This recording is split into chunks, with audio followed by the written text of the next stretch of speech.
మా గురుగారు పేరు రామ్మోహన్ గారు. నా పేరు కృష్ణ. నేను శివ పంచాక్షి స్తోత్రం చెప్తున్నాను.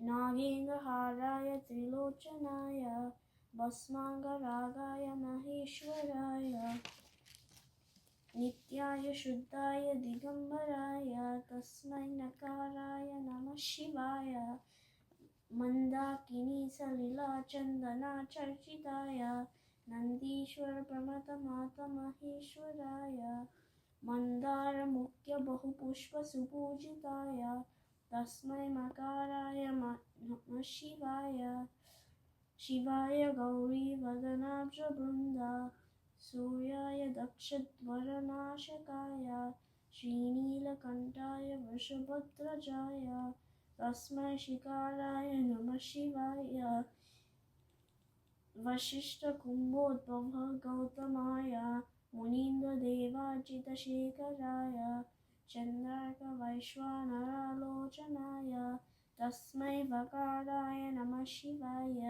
యజ్ఞస్వరూపాయ జటాధరాయ పినాకహస్తాయ సనాతనాయ దివ్యాయ దేవాయ దిగంబరాయ తస్మై యకారాయ నమః శివాయ పంచాక్షరమిదం పుణ్యం యత్పఠే శివసన్నిధౌ శివలోకమవాప్నోతి శివేన సహ మోదతే.